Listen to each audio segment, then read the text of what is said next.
Hello, good morning students. I hope all you are fit and fine and stay at home.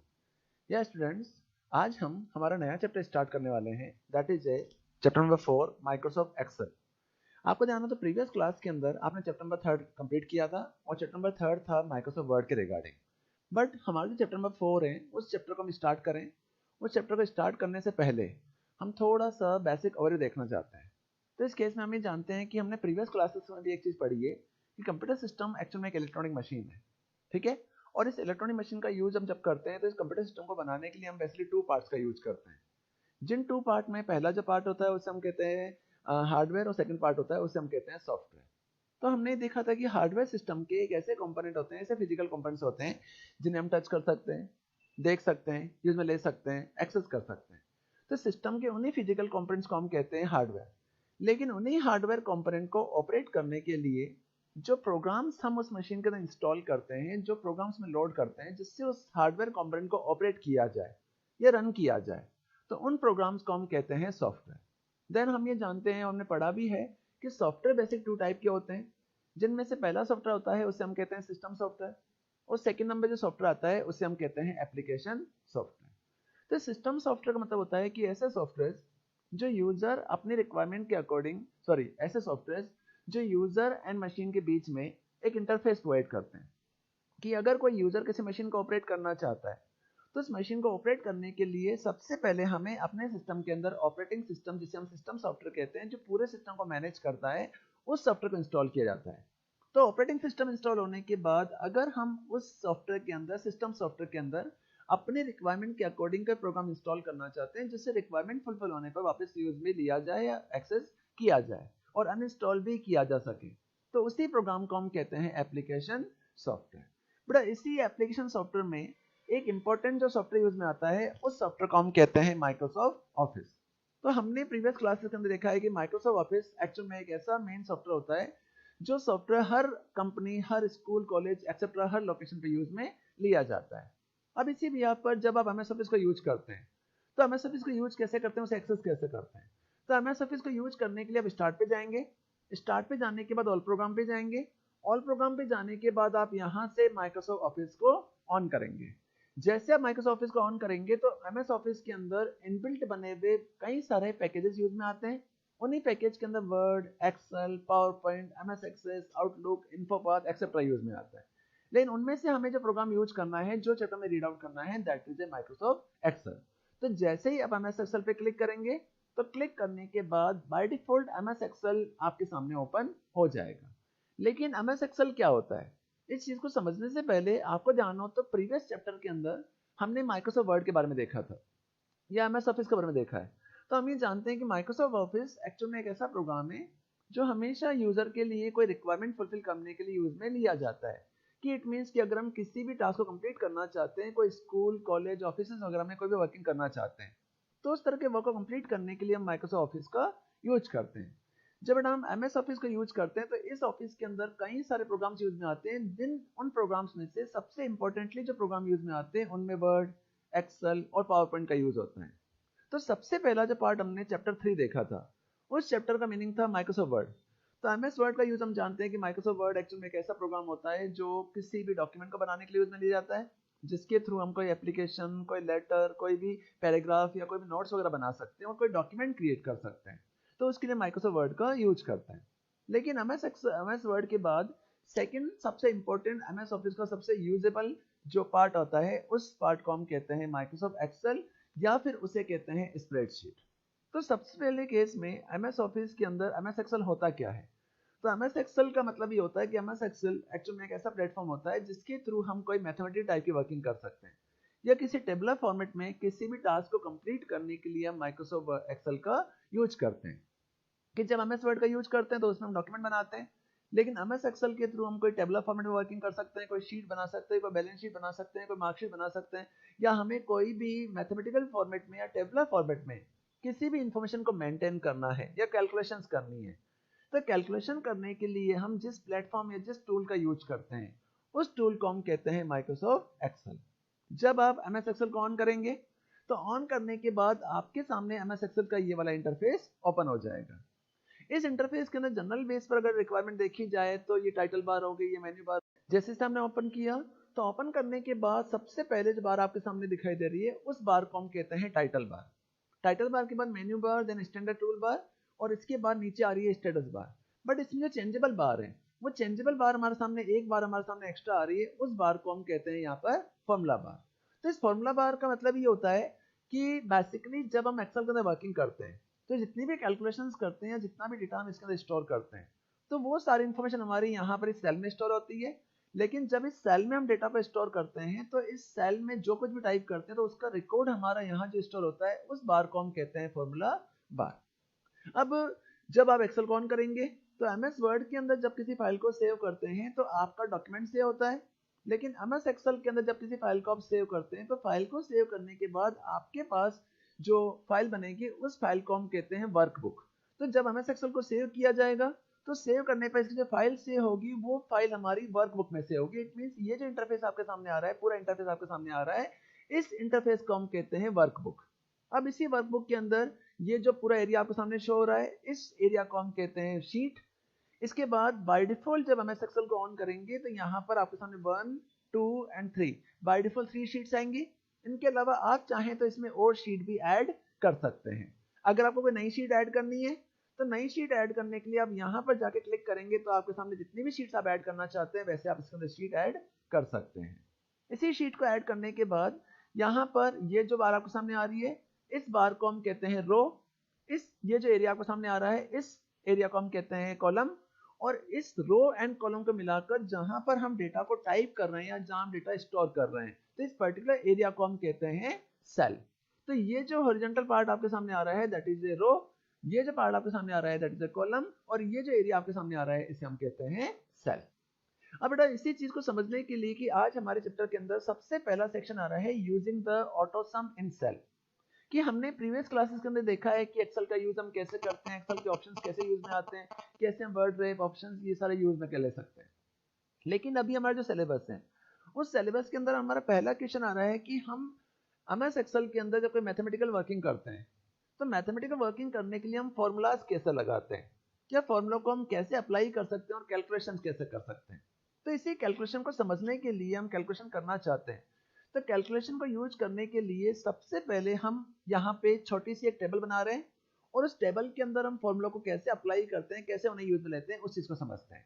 तो इस चीज को समझाने के लिए मैंने जैसे एक टेबल बनाई एडीएम नंबर, सेकंड केस में बनाया यहाँ पर नेम, नेम के बाद यहाँ बना दिया इंग्लिश, यहाँ पे बना दिया मैथ्स, यहाँ पर आ गया कंप्यूटर साइंस। कंप्यूटर साइंस के बाद यहाँ हमने एक ब्लॉक ले लिया टोटल। एडमिशन नंबर के अंदर हमने दे दिया 1001, 1002, 1003, 1004, देन 1005 पास कर दिया। ये 5 पास करने के बाद नेम के अंदर गए और नेम के अंदर जाके मैंने यहाँ पे कोई नेम पास कर दिए। उस नेम के अंदर यहाँ नाम डाल दिया सुनील, यहाँ पे डाल दिया मैंने रोहित, यहाँ नेम पास कर दिया मैंने मोना, यहाँ पास कर दिया मैंने आरती, इसके बाद मैंने यहाँ पास किया पूजा, और पूजा के बाद यहाँ पास कर दिया मैंने उमा। सॉरी, यहाँ पर मैंने एक वर्ड और बना दिया 1006 और इसको नेम प्रोवाइड कर दिया मैंने यहाँ पर उमा। इसके बाद मुझे इंग्लिश के मार्क्स इनपुट कराने, तो इंग्लिश के मार्क्स इनपुट करने के लिए मैंने 82, 83, 77, 81, 75 और यहाँ मैंने पास कर दिया 85। ये नंबर पास करने के बाद मैथ्स फंक्शन में गए, मैथ्स के अंदर मैंने मार्क्स पास कर दिए 78, 80, 83, 83 के बाद यहाँ पर आ 90, 90 के बाद 86, 86 के बाद यहाँ पास कर दिया मैंने 95। कंप्यूटर साइंस के अंदर कुछ मार्क्स इनपुट कराने, तो कंप्यूटर साइंस के अंदर 85, 84, 80, 81, सॉरी यहाँ पर भी 80 पास कर दिया, यहाँ दे दिया 81, 81 के बाद यहाँ दे दिया 87। 87 देने के बाद ये हमारी क्या बन चुकी है, टेबल बन चुकी है। अब हम ये जानते हैं कि एमएस एक्सेल एक्चुअली में मैथमेटिकल फॉर्मेट है और इस मैथमेटिकल फॉर्मेट के थ्रू हम डिफरेंट टाइप की वर्किंग को कंप्लीट कर सकते हैं। तो इस चीज को अप्लाई करने के लिए कि हम अगर एक्सेल के अंदर कोई मैथमेटिक्स या कैलकुलेशन सॉल्व करना चाहते हैं तो आखिर इन कैलकुलेशन को हम सॉल्व कैसे करते हैं। तो अगर आप इस शीट को बॉर्डर देना चाहते हैं तो बॉर्डर देने के लिए आप यहाँ पर जाएंगे और यहाँ जाके इस पूरी लाइन को आप क्या अप्लाई कर देंगे, बॉर्डर अप्लाई कर देंगे। अब बॉर्डर अप्लाई करने के बाद इसको मैं थोड़ा जूम कर देता हूँ जिससे आपको विजुअल हो जाएगा।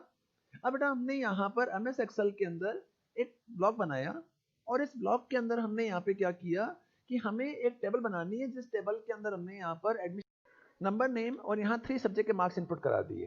3 सब्जेक्ट के मार्क्स इनपुट करने के बाद हमें फॉर्मूला का यूज करना है, क्योंकि बेसिक फॉर्मेटिंग हम प्रीवियस क्लासेस में पढ़ चुके हैं। तो हम ये जानते हैं कि एमएस एक्सेल एक्चुअल में मैथमेटिकल फॉर्मेट होता है, और इस मैथमेटिकल फॉर्मेट के थ्रू आप डिफरेंट टाइप की वर्किंग को कंप्लीट कर सकते हैं। तो आज अगर हम एक्सेल के अंदर कोई भी मैथमेटिकल कैलकुलेशन करना चाहते हैं, तो कैलकुलेशन करने के लिए हमने यहाँ पे टेबल बनाई है, उस टेबल के अंदर 3 सब्जेक्ट के मार्क्स डाल दिए। अब मार्क्स डालने के बाद मुझे ये चाहिए कि मुझे यहाँ पर इन 3 सब्जेक्ट की टोटल चाहिए, कि मैं ये चाहता हूँ कि यहाँ पर जो सेल आ रही है, इस सेल के अंदर इंग्लिश, मैथ्स और कंप्यूटर, इन तीनों सब्जेक्ट मेरे टोटल चाहिए। तो इसकी टोटल अप्लाई करने के लिए हम यहाँ पर 3 वेज का यूज कर सकते हैं। इन 3 वे में सबसे पहला वे होता है कि अगर आप ऑटो सम या ऑटोमेटिकली फंक्शन का यूज नहीं करना चाहते, तो ऑटो फंक्शन का यूज नहीं करना चाहते हैं, तो आप अगर फंक्शन के अंदर सम करना चाहते हैं, तो सम करने के लिए सबसे पहले मैंने यहाँ पर जब भी किसी भी फॉर्मूले की स्टार्टिंग होती है, तो उस फॉर्मूले की स्टार्टिंग हमेशा इक्वल टू से होती है। तो इक्वल टू अप्लाई करने के लिए इक्वल टू लगाया। इक्वल टू लगाने के बाद हम ये जानते हैं कि एक्सेल के अंदर जो रेंज चलती है वो सेल के बेस पर चलती है। तो सेल के बेस पर यहाँ पर जो 82 पड़ा हुआ है वो हमारा ई कॉलम और यहाँ पर 5 नंबर रो आ रही है। तो हम ये जानते हैं कि सेल को आइडेंटिफाई करने के लिए इसका रो एंड कॉलम मिलाकर इसका सेल आइडेंटिफाइड किया जाएगा। तो यहाँ पर हमने इक्वल टू लगाया। इक्वल टू लगाने के बाद अगर आप इस वैल्यू का सम करना चाहते हैं, इसका भी सम करना चाहते हैं, इसका भी सम करना चाहते हैं, तो सम करने के लिए मैंने यहाँ पर फॉर्मूला टाइप किया E5। क्या पास किया मैंने? E5। E5 के बाद मैंने यहाँ पे प्लस लगा दिया। प्लस लगाने के बाद अगर मुझे F5 को भी ऐड करना है, तो यहाँ मैंने F5 लिखा। F5 लिखने के बाद यहाँ प्लस लगाया। अब प्लस लगाने के बाद मुझे कंप्यूटर की एडिशन करनी है, तो यहाँ मैंने G5 लिख दिया। इट मीन्स कि यहाँ पर हम चाहें तो डायरेक्ट सम भी करा सकते हैं, लेकिन डायरेक्ट सम करने पर इसका रेफरेंस क्रिएट नहीं होगा। तो इस रेफरेंस को यूज करने के लिए मैंने सबसे पहले यहाँ पे लिखा E5 plus F5 plus G5। तो E5 के अंदर क्या पड़ा हुआ है? 82 पड़ा हुआ है। F5 के अंदर क्या पड़ा हुआ है? 78 पड़ा हुआ है। G5 के अंदर क्या पड़ा हुआ है? 85 पड़ा हुआ है। जैसे आप यहाँ से एंटर प्रेस करेंगे, तो एंटर प्रेस करने पर ऑटोमेटिकली वैल्यू का क्या हो जाएगा?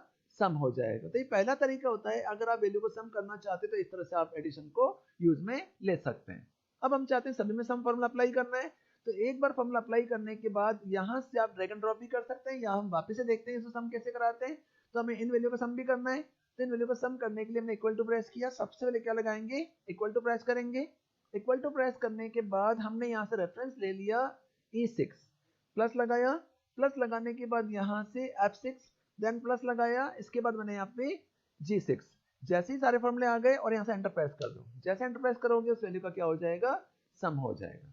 अब इस सम से हमें बेनिफिट क्या मिलेगा? तो बेटा इस सम से बेनिफिट ये मिलेगा कि इन केस ऑफ अगर आप यहाँ पर किसी वैल्यू के अंदर चेंज करते हैं, तो यहाँ पर भी ऑटोमेटिक चेंजेस हो जाएंगे। फॉर एग्जांपल कि जैसे मैंने 85 कर दिया, तो जैसे मैं 85 करता हूँ तो यहाँ पे वैल्यू पे क्या हो जाएगी? चेंज हो जाएगी। तो इस तरह से हम सम फॉर्मूले को यूज में ले सकते हैं। और अगर हम सभी में फॉर्मूला यूज करना चाहते हैं, तो इसको यहाँ से जैसे आप ड्रैग करोगे, तो ड्रैग करने पर ऑटोमेटिकली आपकी वैल्यू का सम हो जाएगा। तो इस चीज को हम कहते हैं ऑटो सम। तो पहला तरीका ये होता है कि आप अगर एक एक वैल्यू को सम करना चाहते हैं, तो प्लस प्लस लगा के सम कर सकते हैं। अगर हम इस तरह से सम नहीं करना चाहते, हम इस तरह सम का यूज नहीं लेना चाहते, तो सेकंड वे होता है कि आप ऑटो सम का यूज भी कर सकते हैं और सम फॉर्मूले का यूज भी कर सकते हैं। तो अगर आपको यहाँ से इस तरह से सम नहीं करना है, आपको ऑटो सम का यूज करना है, तो ऑटो सम का यूज करने के लिए होम टैब पे जाओ। होम टैब के अंदर आप जैसे ही ऑटो सम पे जाओगे, तो ऑटो सम पे क्लिक करने के बाद यहाँ पर आपको सम फंक्शन मिलेगा। जैसे ही आप यहाँ पे ऑटो सम के सम फंक्शन पे क्लिक करेंगे, तो क्लिक करने पर ऑटोमेटिकली यहाँ पर सम फंक्शन बन के आ जाएगा। उसकी रेंज ऑटोमेटिकली अप्लाई हो जाएगी कि जो भी नंबर्स होंगे उन नंबर्स का सम हो जाएगा। तो यहाँ पे equal to sum of E5 colon G5। It means E5 से लेकर G5 तक जो वैल्यू होगी उनका सम हो जाएगा। जैसे आप यहाँ पे एंटर प्रेस करेंगे, तो वैल्यू का क्या हो जाएगा? सम हो जाएगा। तो इस वे को हम कहते हैं ऑटो सम फंक्शन। इसी बेस पर अगर हम सब में यूज करना चाहते हैं, तो इसको यहाँ से ड्रैग करेंगे, तो सभी पे ऑटो सम अप्लाई हो जाएगा। इसी तरीके से अगर हम इस ऑटो सम वे का यूज नहीं करना चाहते, कि हमें इस वैल्यू को सम इस तरह से नहीं करना है, हम तो खुद का फॉर्मूला लगाना चाहते हैं, तो अगर आप खुद का फॉर्मूला लगाना चाहते हैं, तो इसके लिए आप यहाँ पे इक्वल टू प्रेस करो कि कभी भी किसी भी फंक्शन की जब स्टार्टिंग की जाएगी, तो फंक्शन को हमेशा इक्वल टू से अप्लाई किया जाएगा। तो इक्वल टू लगाने के बाद मैंने यहाँ पर SUM टाइप किया। जैसे ही आप यहाँ से SUM टाइप करेंगे, SUM टाइप करने के बाद आप ब्रैकेट की ओपनिंग कीजिए। ब्रैकेट ओपन करने के बाद आप जिस रेंज से लेकर जिस रेंज तक सम करना चाहते हो रेंज अप्लाई कर दीजिए। तो मुझे E5 से लेकर G5 तक सम करना है, तो यहाँ मैंने लिखा E5, मैंने यहाँ लिखा E5, E5 के बाद मैंने यहाँ पर लिखा G5। तो E5 colon G5, then bracket की क्लोजिंग करोगे। जैसे आप ब्रैकेट को क्लोज करोगे तो क्लोज करने के बाद एंटर प्रेस करोगे तो आपका यहाँ पे सम हो जाएगा। तो इस तरह से आप वैल्यूज को क्या कर सकते हैं, सम कर सकते हैं। वापस देखते हैं कि अगर मुझे यहाँ पे खुद मैनुअली सम फंक्शन का यूज करना है, ऑटो सम का यूज नहीं करना है, तो अगर मैनुअली फंक्शन का यूज करना चाहते हैं तो आप इक्वल टू प्रेस करेंगे। इक्वल टू प्रेस करने के बाद कीबोर्ड से यहाँ पर fum फंक्शन टाइप करो, तो जितने भी फंक्शंस अवेलेबल होंगे वो सारे फंक्शन आपके लिस्ट में अवेलेबल हो जाएंगे। देन ब्रैकेट की ओपनिंग की, ब्रैकेट की ओपनिंग करने के बाद आप जहां से लेके जहां तक सम करना चाहते हैं कि मुझे इन और इन नंबर का सम करना है, तो इन तीनों नंबर का सम करने के लिए मैंने इन तीनों को चूज कर लिया। या चूज नहीं करना चाहते तो आप E5 से लेकर G5 तक सम करना चाहते तो यहाँ लिखेंगे E5 कोलन, यहाँ पर लिखेंगे G5, देन ब्रैकेट क्लोज करेंगे और एंटर प्रेस करेंगे तो वैल्यू आपकी सम हो जाएगी। इसी 5 से अगर हम सबको यूज करना चाहते हैं तो इस तरह से ऑटो सम फंक्शन का यूज कर सकते हैं और वैल्यू का क्या हो जाएगा, टोटल हो जाएगा। That function is called the auto some formula. बेटा इसी ऑटो सम फॉर्मूले के बाद जब आप ऑटो सम फंक्शन के अंदर जाएंगे तो इसी फंक्शन के अंदर इस फंक्शंस को हम एक्चुअल में एग्रीगेट फंक्शंस कहते हैं। इन फंक्शंस को क्या कहते हैं, एग्रीगेट फंक्शंस कहते हैं। तो इन एग्रीगेट फंक्शंस के अंदर नेक्स्ट फंक्शन आता है average function, count function, max and मिन फंक्शन। तो इनको कैसे यूज करते हैं, तो सेकंड फंक्शन आता है एवरेज फंक्शन की। अगर हमें हर एक वैल्यू का एवरेज निकालना है, हर वैल्यू का क्या निकालना है, एवरेज निकालना है, तो एवरेज निकालने के लिए आप नेक्स्ट फंक्शन में एवरेज फंक्शन का यूज भी कर सकते हैं। तो जैसे ही आप यहाँ पे एवरेज फंक्शन पे क्लिक करेंगे तो ऑटोमेटिकली एवरेज फंक्शन आ जाएगा। अब इस एवरेज फंक्शन पे 1, 2, 3 एंड 4 ये चारों वैल्यूज आ रही है। अगर आप इस 245 को नहीं लेना चाहते, तो 245 को हटाना चाहते तो आप यहाँ से h की जगह यहाँ पे आप g भी पास कर सकते हैं। तो जैसे आप यहाँ पे g पास करेंगे तो g पास करने के बाद वो इंग्लिश, मैथ्स और कंप्यूटर को ही अप्लाई करेगा और किसी को अप्लाई नहीं करेगा। और जैसे आप एंटर प्रेस करेंगे तो आपका एवरेज निकल जाएगा। इस तरह से आप एवरेज को यूज में ले सकते हैं। सभी का एवरेज अप्लाई करना है तो यहाँ पर जाकर एवरेज को यूज में ले सकते हैं। इसी एवरेज फॉर्मूले के बाद नेक्स्ट फंक्शन आता है काउंट फंक्शन। काउंट फंक्शन का मतलब होता है कि जितनी भी नंबर ऑफ वैल्यूज हैं उन वैल्यूज की अगर हम काउंटिंग करना चाहते हैं, कि नंबर ऑफ वैल्यूज की काउंटिंग करना चाहते हैं, तो काउंटिंग करने के लिए हम काउंट फंक्शन का यूज भी कर सकते हैं। तो कैसे करते हैं, तो नेक्स्ट फॉर्मूला आ रहा है काउंट फंक्शन। तो काउंट फंक्शन का केस भी सीधा सा यूज है। आप ऑटो सम पे जाएंगे, ऑटो सम पे जाने के बाद काउंट फंक्शन पे क्लिक करो। जैसे इस पे क्लिक करोगे तो यहाँ से लेके यहाँ तक जितने भी नंबर्स होंगे उन सारी नंबरिंग की रेंज आ चुकी है। आप रेंज को ऊपर नीचे भी कर सकते हैं और जैसे एंटर प्रेस करोगे तो यहाँ पे एंटर प्रेस हो जाएगा कि आपके 1, 2, 3, 4 एंड 5, दैट इज 5 नंबर्स यहाँ पे अवेलेबल है। तो इस फंक्शन को हम कहते हैं काउंट फंक्शन, जो मैं आपको प्रीवियस क्लास में ऑलरेडी पढ़ा चुका हूँ। तो इस तरह से हम काउंट फंक्शन का यूज कर सकते हैं। काउंट फंक्शन के बाद नेक्स्ट यहाँ पे फंक्शन आते हैं, उन फंक्शन को हम कहते हैं मैक्स फंक्शन, और नेक्स्ट फंक्शन होता है एवरेज सॉरी मिन फंक्शन। तो मैक्स और मिन फंक्शन का मतलब होता है कि अगर हम किसी भी रेंज में से मैक्सिमम वैल्यू और मिनिमम वैल्यू रिट्रीव करना चाहते हैं, किसी भी रेंज में से अगर हम हाईएस्ट वैल्यू या लोवेस्ट वैल्यू निकालना चाहते हैं, तो highest and lowest value retrieve करने के लिए हम मैक्स और मिन फंक्शन का यूज करते हैं। कैसे करते हैं, तो यहाँ पर कर्सर रखने के बाद मैं ये चाहता हूँ कि ऊपर जो मेरे पास रेंज आ रही है इन सारी रेंज में से मुझे हाईएस्ट वैल्यू और लोवेस्ट वैल्यू निकालनी है। तो हाईएस्ट वैल्यू निकालने के लिए मैंने यहाँ पर हेडिंग डाल दी मिन फंक्शन और नीचे मैंने डाल दिया मैक्स फंक्शन। अब मैं ये चाहता हूँ कि इस रेंज में सबसे लोवेस्ट वैल्यू जो आ रही है वो निकल के आ जाए। तो इसे रिट्रीव करने के लिए आप ऑटो सम पे जाएंगे, ऑटो सम पे जाके आप मिन फंक्शन पे क्लिक करेंगे। जैसे आप मिन फंक्शन पे क्लिक करेंगे तो यहाँ पर ऑटोमेटिक रेंज आ जाएगी कि आपकी रेंज आ रही है E5 से लेकर यहाँ पर आ रहा है E10। तो E5 से लेकर E10 में जितने भी नंबर्स आ रहे हैं उन सब नंबर्स में सबसे छोटा नंबर जो होगा नंबर रिटर्न हो जाएगा। जैसे एंटर प्रेस करेंगे आंसर क्या आ जाएगा, 75 आ जाएगा। अगर हम ये चाहते हैं कि हमें इस रेंज में से यहाँ पे मैक्स नंबर निकालना है, कि मिन का यूज नहीं करना है, मैक्स नंबर निकालना है, तो हम यहाँ निकालना चाहते हैं।